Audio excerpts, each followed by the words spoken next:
Assalamualaikum. Berjumpa kembali dengan saya Aliman Al-Aziz, salam guru penggerak angkatan 11 dari SD Negeri 01 Priok, Kabupaten Pemalang. Kali ini saya tidak sendiri tapi ditemani oleh rekan saya yaitu Ibu Nur Etina Asaroh dari SD Negeri 01 Priok. Selamat siang Bu. Selamat siang. Bagaimana kabarnya hari ini? Alhamdulillah baik. Ya Bu, hari ini kita melaksanakan kegiatan pra-observasi. Jadi sebelum nanti pelaksanaan observasi yang akan Ibu Etina lakukan, ini ada kegiatan namanya pra-observasi. Nah, tujuannya kita melaksanakan kegiatan pra-observasi adalah saya ingin mengetahui sejauh mana persiapan Ibu sebelum melaksanakan kegiatan pembelajaran di kelas Ibu. Nah, pada kegiatan ini ada beberapa hal yang ingin saya tanyakan. Yang pertama adalah mengenai tujuan pembelajaran, kemudian area pengembangan yang hendak dicapai, kemudian strategi apa yang diterapkan nanti Ibu Etina saat melaksanakan pembelajaran. Nah, untuk tujuan pembelajaran itu apa saja dari materi yang akan Ibu sampaikan nanti? Kebetulan untuk observasi itu saya mengambil mata pelajaran IPAS dan materi pembelajarannya itu harmoni dalam ekosistem atau rantai makanan. Adapun tujuan pembelajarannya yang pertama yaitu setelah melakukan kegiatan literasi dari berbagai sumber, nanti peserta didik dapat menganalisis hubungan antar makhluk hidup pada suatu ekosistem dalam bentuk rantai makanan dengan benar. Kemudian nanti setelah kegiatan menyimak video, bernyanyi, dan berdiskusi, itu peserta didik dapat mendeskripsikan proses transformasi antara makhluk hidup dalam suatu ekosistem. Jadi itu tujuan pembelajaran yang akan dilaksanakan pada saat nanti akan observasi. Ada dua tujuan ya Bu ya? Dari materi harmoni dalam ekosistem berkaitan dengan rantai makanan. Ya, kemudian hal yang ingin saya tanyakan lagi adalah area pengembangan yang hendak dicapai Bu. Itu menurut Ibu apa saja? Ya. Jadi area pengembangan yang ingin dicapai itu tentunya saya ingin mengembangkan lingkungan kelas yang dapat memfasilitasi murid belajar secara nyaman, kemudian memandu proses belajar mengajar yang efektif. Tentunya hal ini dengan penggunaan strategi pembelajaran dan juga melakukan asesmen dan menyediakan umpan balik. Ada 3 area Ibu yang akan dikembangkan oleh Ibu nanti saat pembelajaran di kelas. Kemudian mengenai strategi yang dipersiapkan dari Ibu Etina, strategi apa yang sudah dipersiapkan? Jadi strategi yang sudah saya persiapkan yaitu di sini saya sudah mempersiapkan pembelajaran dengan menggunakan pembelajaran berdiferensiasi yang terintegrasi dengan PSE. Selain itu, metode yang saya gunakan juga nanti menggunakan metode problem based learning. Jadi nanti siswa saya bagi ke dalam kelompok sesuai dengan gaya belajarnya, yaitu gaya belajar visual, auditory, kemudian kinestetik. Nah, dari ketiga gaya belajar tersebut, saya juga sudah menyiapkan LKPD dengan soal yang berbeda-beda dari ketiga jenis gaya belajar. Seperti gaya belajar visual, nanti siswa saya minta untuk menggambar, kemudian auditory itu siswa membuat lagu, dan ini untuk kinestetik itu nanti siswa membuat diorama rantai makanan. Seperti itu. Sangat luar biasa Bu, kalau Ibu tadi menjelaskan strateginya sangat banyak, diantaranya adalah penerapan pembelajaran berdiferensiasi Ibu, yang terintegrasi dengan pembelajaran sosial emosional. Ya, tentunya kemudian ada pembagian kelompok dengan sesuai gaya belajar dari peserta didik ya. Kemudian ada LKPD yang disiapkan dari diskusi dan kelompok. Kemudian yang pertanyaan berikutnya adalah bagaimana dengan media yang akan digunakan Bu? Ya, untuk media pembelajaran yang akan saya gunakan, tentunya saya sudah menyediakan PowerPoint, di mana di dalam PowerPoint itu saya sudah menyediakan video pembelajaran, kemudian lagu tentang rantai makanan, dan juga saya sudah menyediakan media pamflet. Media pamflet di sini saya menyediakan gambar dan juga papan rantai makanan. Jadi nanti siswa memegang gambar hewan maupun tumbuhan, kemudian siswa menempelkan pada komponen rantai makanan yang sesuai di papan rantai makanan. Berarti medianya ada PowerPoint, kemudian ada media konkret tadi gitu, berupa gambar dan papan makanan ya. Papan rantai makanan. Wah, menarik sekali. Kira-kira Ibu Edina mau melaksanakan pembelajarannya kapan gitu? Untuk pelaksanaan pembelajaran ini insya Allah akan diadakan hari Senin tanggal 4 November. Oh, iya. Nah, ini pertanyaan terakhir nih Bu. Kira-kira apa yang Ibu dapatkan dari kegiatan praobservasi kali ini Bu? Yang saya dapatkan dari kegiatan praobservasi ini tentunya saya merasa lebih siap. Kemudian saya juga merasa lebih percaya diri terhadap proses pembelajaran yang insya Allah nanti akan dilakukan. Semoga pembelajaran nanti ketika dilakukan itu bisa berjalan dengan lancar seperti yang sudah direncanakan, seperti itu. Amin ya.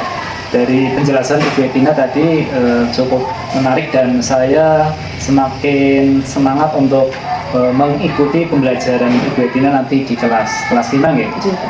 Terima kasih Ibu Edina atas waktunya. Kita ketemu lagi nanti saat pelaksanaan observasi di kelas itu. Assalamualaikum. Waalaikumsalam. Assalamualaikum warahmatullahi wabarakatuh.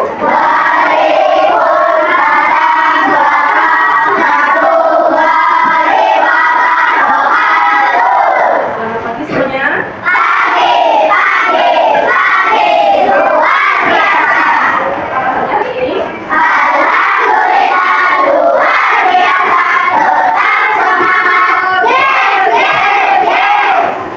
Sebelum pembelajaran dimulai, kalau baiknya oleh kedua pasangan bahwa itu mungkin berdoa pada pagi hari.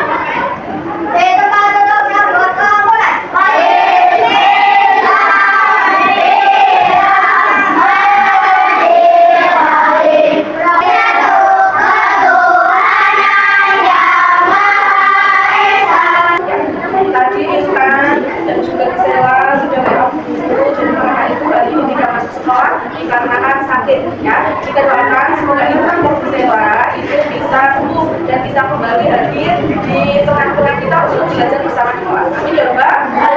Oke, sebelum pembelajaran dimulai, Guru minta cek kerapian dulu. Silakan yang bajunya belum rapi dirapikan terlebih dahulu. Barangkali bajunya ada yang keluar sedikit yang belum rapi, silakan dirapikan terlebih dahulu. Sudah atau belum? Sudah. Kemudian guru mau minta tolong cek kebersihan kelas kalian. Lihat di bawah meja atau di laci masih ada sampah atau tidak. Oke. Untuk meningkatkan rasa cinta tanah air kita kepada bangsa Indonesia, marilah kita menyanyikan lagu wajib nasional terlebih dahulu. Ya. Untuk lagu nasional yang hari ini akan kita nyanyikan yaitu Garuda Pancasila. Silakan semuanya untuk berdiri. Gimana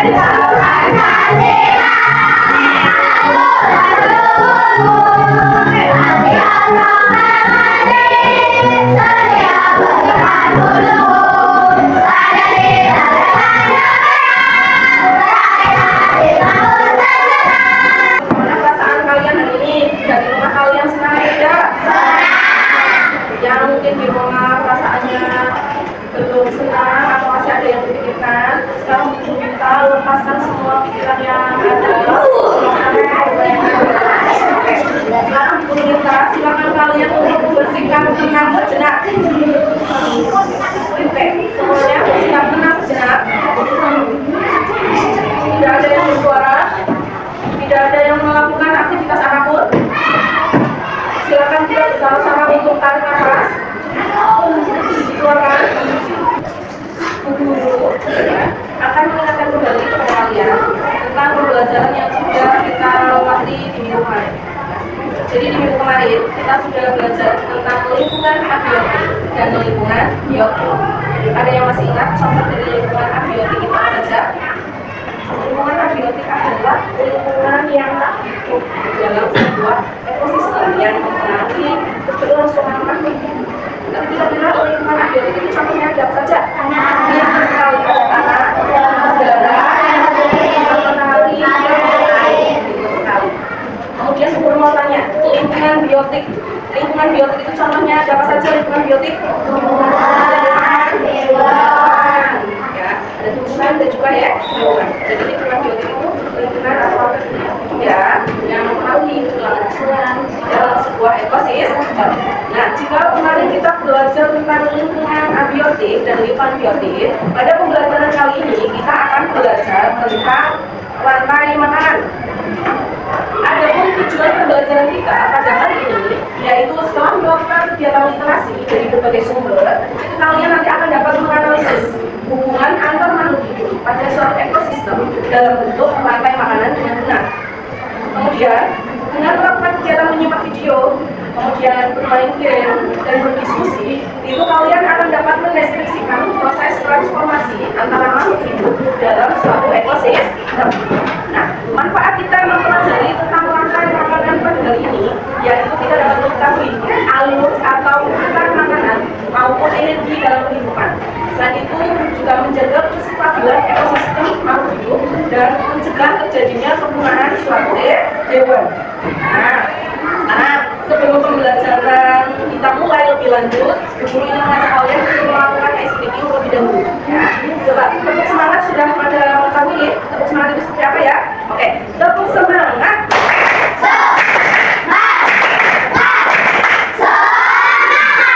Selanjutnya, tepuk konsentrasi. Tepuk dua. Tepuk tiga. Tepuk empat. Selanjutnya, aku akan mengajak kalian untuk melihat video pembelajaran. Silakan nanti di dalam video pembelajaran kalian simak baik-baik apa yang ada di dalam video. Ya. Kalian lihat baik-baik hewan apa saja yang ada di video dan hewan apa saja yang ada di dalam video. Bisa dipahami? Dulu mulai videonya deh. Oke, sekarang. Dalam video kali ini akan dilakukan sudah proses rantai makanan yang terjadi di area persawahan. Rantai makanan adalah upaya pemenuhan energi bagi organisme heterotop dengan cara memangsa organisme lain. Di suatu persawahan terdapat tumbuhan mati yang akan berakhir. Saking asyiknya dalam bermain-main dan makan pagi, dia tidak menyadari bahwa kapak sudah siap memangsanya. Di balik kegerakan sang kapak, banyak ular yang diam-diam mendekati kapak tersebut. Setelah sang kapak dimakannya, ular diam-diam mendekati sang kapak dari akhirnya ada kejadian ular makan kapak. Akulah penguasa di sini, kata sang ular, tanpa menyadari ada orang yang sedang memangsa diri. Akhirnya, ular pun menjadi makanan si ular.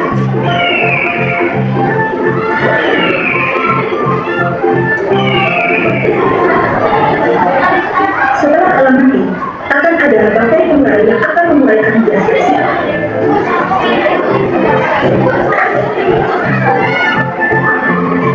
Dalam satu rantai makanan, kita hanya akan memiliki satu produsen yang berasal dari lingkungan yang bertani. Satu konsumen primer kita satu konsumen sekunder kita dua, dan konsumen kita kesekian hingga dimulai oleh dekomposisi kita organisme tersebut. Seperti sebelumnya, kita melihat tadi dimakan belalang, belalang dimakan kakap, kakap dimakan ular dimakan elang, dan akhirnya elang yang sudah mati dimulaikan oleh bakteri penguat. Lalu, bisakah kalian menemukan dalam video ini mana produsen, konsumen primer kita satu, konsumen lainnya serta dikomposan? Mari kita pikir bersama-sama.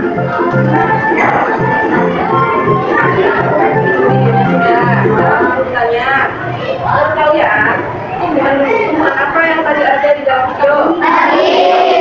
Ya, hewannya itu ada apa saja?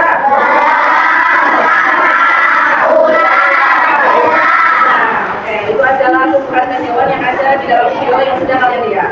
Oke, sekarang guru mau tanya, padi itu kan tumbuhan. Padi itu berperan sebagai produsen. Nah, padi itu dimakan oleh siapa tadi? Belalang. Padi dimakan oleh belalang. Ya, belalang itu disebut konsumen tingkat satu.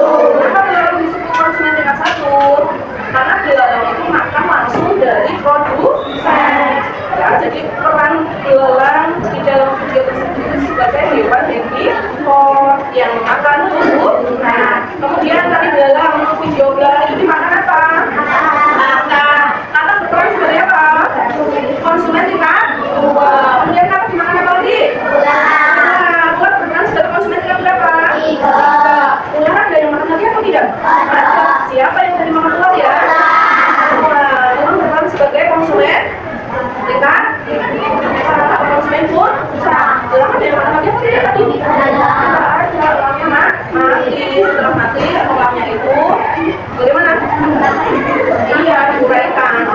Oke, komposer ini saja. Oke.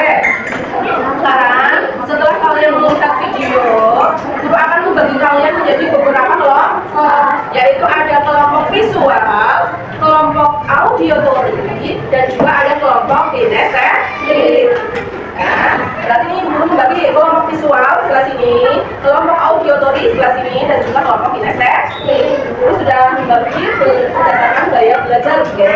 Berdasarkan gaya belajar yang sudah kalian minati. Nah, sekarang selanjutnya untuk kelompok visual, mana kelompok visual? Maju, coba.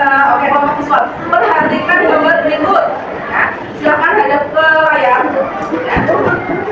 Oke, berdasarkan gambar tersebut, mana yang berperan sebagai produsen? Konsumen 1, konsumen 2, konsumen 3, di sini ada tumbuhan padi, ya. Yang berperan sebagai konsumen 1. Padi dimakan oleh apa? Berdasarkan gambar tersebut kelompok visual. Tikus, tikus dimakan oleh apa? Ular dimakan oleh apa?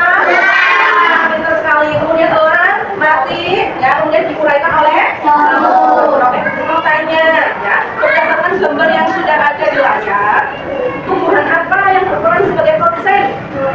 Padi. Kemudian padinya dimakan oleh tikus. Tikus berperan sebagai apa? Konsumen tingkat berapa? 1 gitu. Kemudian tikus dimakan oleh apa? Ular berperan sebagai konsumen tingkat 2. Pintar sekali. Kemudian yang ketiga ada apa? Elang berperan sebagai konsumen tingkat 3, dan juga yang menjadi pemberi itu apa? Oke sih, kelompok visual sudah bisa memahami materi. Sekarang selanjutnya untuk kelompok auditory.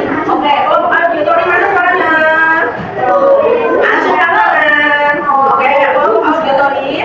Guru di sini sudah menyiapkan lagu tentang rantai makanan. Nah, untuk lagu tentang rantai makanan ini bisa dinyanyikan oleh semua kelompok, ya. Kelompok auditory dibantu. Oke, untuk lagu tentang rantai makanan itu buahnya dari lagu anak kami. Silakan kita nyanyikan.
silakan maju ke depan untuk menempelkan pada komponen yang yaitu konsumen satu. Oh ini, wortel dimakan oleh kelinci. Oke, yang konsumen tingkat 2. Tikus dulu, tikus dimakan oleh apa? Ular. Siapa yang mau bagi ular? Silakan menempelkan.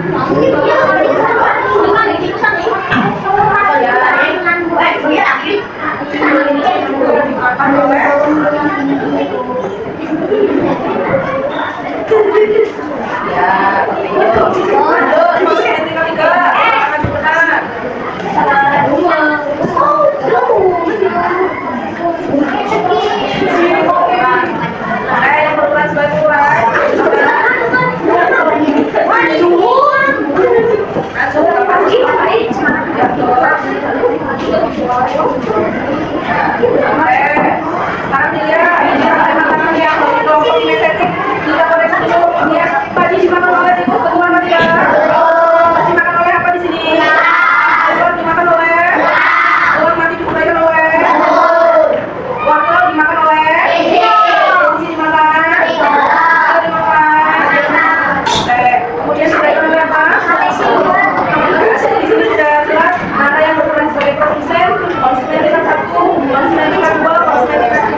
Oke,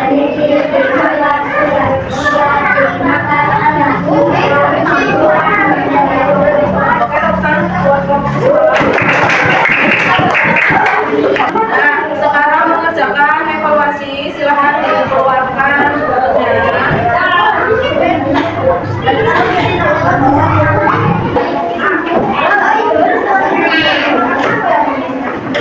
satu, apa yang dimaksud lantai makanan?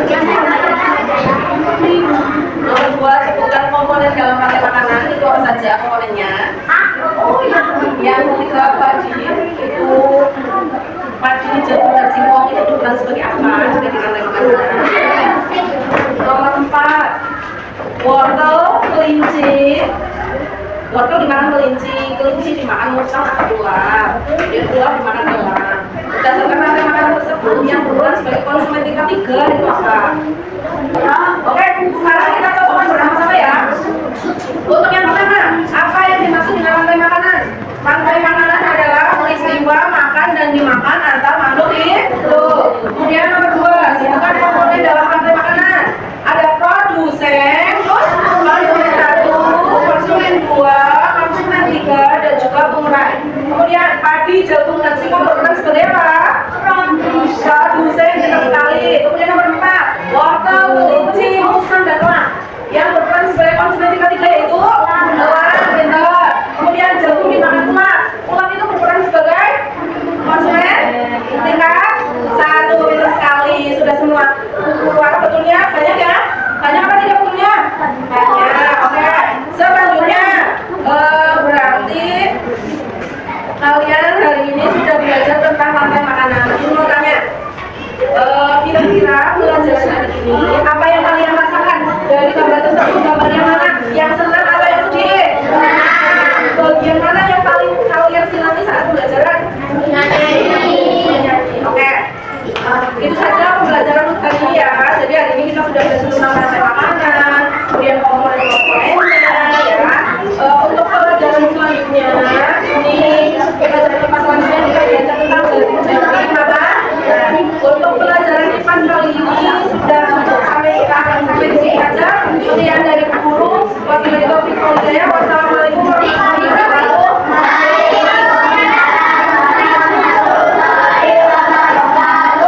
Assalamualaikum warahmatullahi wabarakatuh.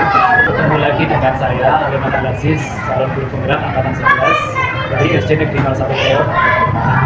Kali ini saya bersama Ibu Nur Etin Asaro, SD Negeri 01 Priok, dia menemani pengajar praktek Bapak Muhammad Gesur dari Pendidikan Guru Penggerak angkatan 11 Kabupaten Bogor. Assalamualaikum Pak Andi, bagaimana kabarnya hari ini? Oke, Ibu yang saya hormati, hari ini kita berada di acara percakapan pra-observasi. Ini nanti ada beberapa pertanyaan yang saya ajukan kepada Ibu. Nah, ini berkaitan dengan pelaksanaan observasi kelas yang kemarin kita lakukan. Nah, pertanyaan yang pertama, bagaimana perasaan Ibu terkait dengan jalannya observasi yang Ibu laksanakan kemarin di kelas? Terkait perasaan saya saat observasi itu awalnya dan juga pembelajaran digitalisasi ini baru saya laksanakan di kelas, dan ini juga merupakan pengalaman yang baru bagi saya karena memang sebelumnya saya belum mengetahui ya ada pembelajaran digitalisasi, dan saya baru menjalani pembelajaran setelah melaksanakan observasi. Tapi meskipun awalnya tegang, tapi alhamdulillah observasi berjalan dengan baik meskipun ada beberapa kekurangan. Jadi ini pembelajaran kemarin adalah pembelajaran digitalisasi yang pertama dari 2 bulan. Kemudian bisa diceritakan kembali ini apa area pengembangan apa yang dilakukan di dalam kelas kita? Area yang saya lakukan di dalam kelas yaitu menciptakan pembelajaran di kelas yang membuat siswa belajar nyaman, kemudian menerapkan metode pembelajaran kepada siswa, dan yang ketiga melakukan asesmen dan juga penerapan. Nah, ada 3 area pengembangan ya yang kemarin Ibu lakukan. Kemudian langkah-langkah apa atau tahapan apa pembelajaran yang Ibu lakukan kemarin? Untuk tahapan yang saya lakukan di kelas, tentunya saya melakukan beberapa persiapan. Persiapannya yaitu tantangan dan kesalahan, kemudian membuat lebih belajar, membuat LKPD, kemudian membuat media online di dalam pembelajaran, membuat soal evaluasi. Itu yang saya lakukan.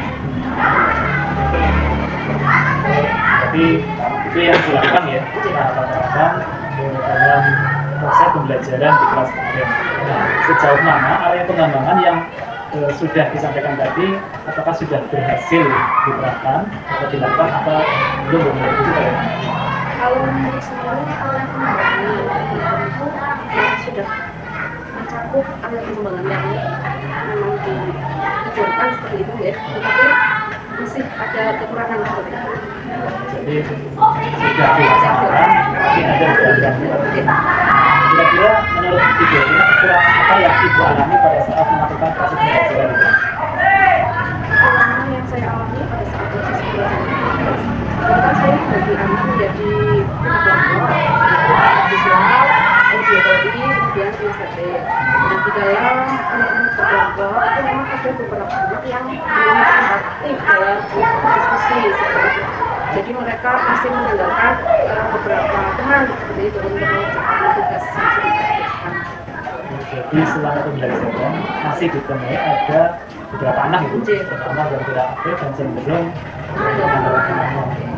Nah, dari permasalahan itu, permasalahan yang Ibu kita tadi sampaikan, kira-kira kenapa itu bisa terjadi? Itu melalui pembelajaran diferensiasi yang diintegrasikan dengan praktek itu melalui saya gitu. Kemudian itu juga mungkin melalui bagian anak ya. Jadi anak-anak baru pernah dikelompokkan menjadi kelompok visual, kinesthetik dan sebagainya. Kemudian kelompok anak itu ada beberapa kelompok yang terdiri dari 4 anak, ada 6 anak seperti itu. Jadi kelompoknya itu belum berapa jumlahnya seperti itu. Mungkin anak juga terlalu banyak. Jadi menurut Ibu, karena ini pembelajaran diferensiasi pertama dan siswa juga belum paham, kemudian pengelompokannya juga terlalu. Nah, kira-kira apa yang bisa Ibu lakukan untuk mengatasi permasalahan yang muncul tadi di pembelajaran berikutnya?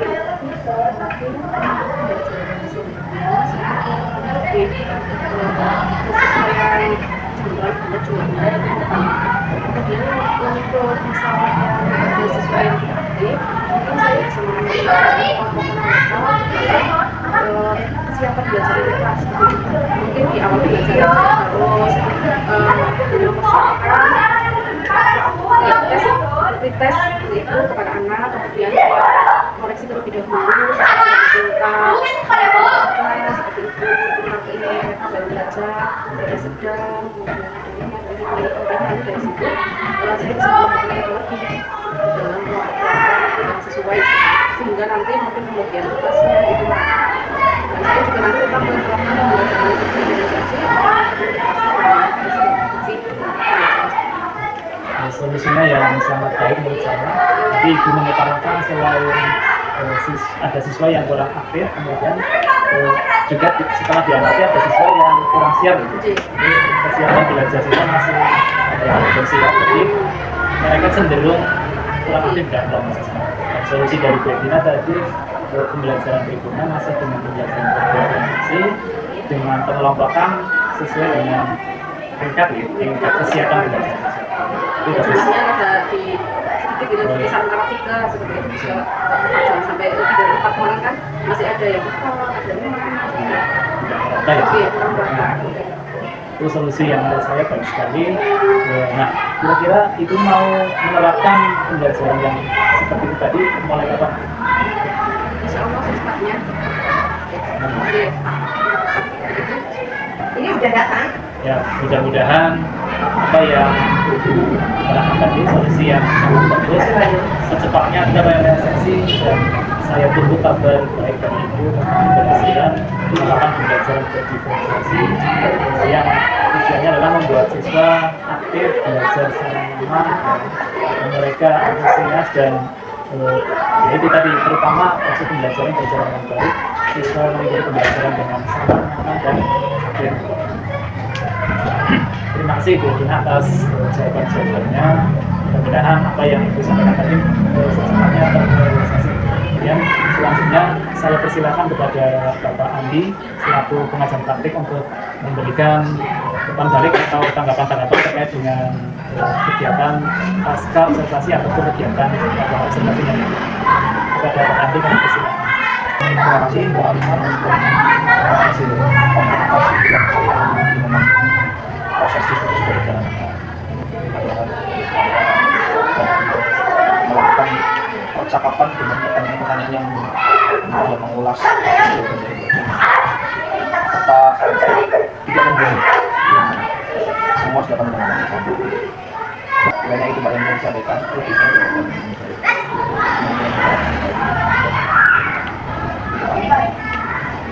Terima kasih kepada Bapak Andi atas umpan balik dan masukannya untuk pembelajaran yang baik buat saya, buat kita semua. Dan akhirnya kita selesai di acara pasca observasi ini. Terima kasih saya sampai kembali. Terima kasih kepada kita kepada Bapak Andi. Saya akhiri. Wassalamualaikum warahmatullahi wabarakatuh.